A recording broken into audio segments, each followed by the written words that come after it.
Old స్టైల్లో చిక్కుడుకాయ curry చేసుకుందాం. దీని టేస్ట్ ఉంటుంది. అన్నంలో కలుపు తింటే అబ్బా అద్దరిపోద్ది అనమాట.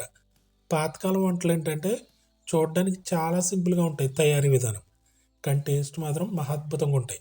అలాంటి కర్రీస్లో ఇది కూడా ఒకటి.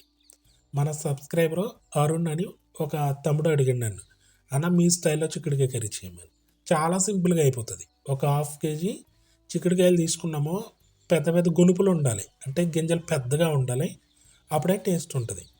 ఇలా గింజలు మొత్తం బయట తీసేస్తాము, ఎందుకంటే మధ్యలో పురుగులు ఉండొచ్చు, అందుకే నేను మొత్తం క్లీన్ చేస్తాను. గింజలే ఎక్కువ ఉన్నాయి చూసారా, అలా ఉంటేనే టేస్ట్ వస్తుంది కర్రీ. ఇందులోకి ఒక పావు కేజీ టమాటా, ఒక 150 గ్రాములు ఉల్లిపాయ.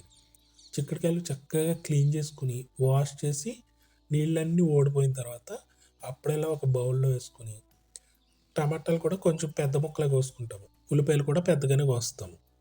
అలాగే ఒక 4 పచ్చిమిర్చి, కారం కొద్దిగా ఎక్కువ పడుతుంది, మసాలా కారం వేసుకున్నాము.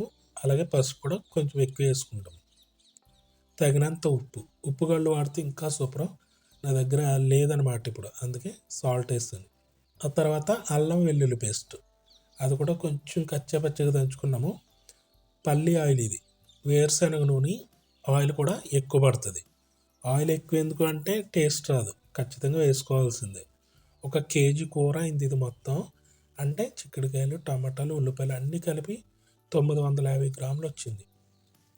ఒక గుప్పెడు కొత్తిమీర, వీటన్నిటికీ కలిపి ఆయిల్ 50 నుంచి 60 ml పడుతుంది. ఖచ్చితంగా వేసుకోవాలి, అప్పుడే టేస్ట్. వీటన్నిటిని చేత్తో ఒక 5 minutes వరకు మెల్లగా నలుపుతూ కలపాలన్నమాట, మరీ గట్టిగా కాదు. అలా చేస్తే చాలా బాగుంటుంది. ఆ తర్వాత సగం వరకు వాటర్ వేసుకోవాలి, ములిగే వరకు అవసరం లేదు, సగం వేసుకుంటే చాలు. అలా వేసుకుని ఒక్కసారి కలిపి మూత పెట్టేసి స్టవ్ మీద పెట్టుకుని హై ఫ్లేమ్లో ఒక 5 minutes ఉంచాలి. ఆ తర్వాత సిమ్లో పెట్టేసి 30 నుంచి 40 నిమిషాల పాటు మెల్లగా ఉడకనివ్వాలి, అంతే. చక్కగా ఆయిల్లో బాగా మగ్గిపోతుంది. ఇంకేమీ వేయవసరం లేదు ఇందులో, మసాలాలో లేకపోతే కరివేపాకు అని ఏమీ అవసరం లేదు. చూస్తేనే నోట్లో నీళ్ళు ఊరిపోతాయి. ఈ కూర ఓల్డ్ కర్రీస్ అంతే, చాలా బాగుంటాయి. చూసారా, సగమే ఉడికింది అయినా కూడా ఎలా కనిపిస్తుందో.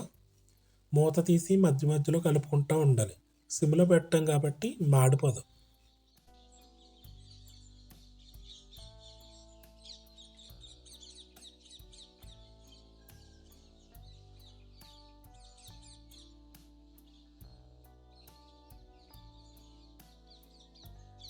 కొంచెం డ్రైగా చేసుకున్నాం అనుకో, కూర అయితే సూపర్గా ఉంటుంది, టేస్ట్ ఎక్కడ మారదు, ఇంకా టేస్ట్ ఎక్కువ అవుతూ ఉంటుంది.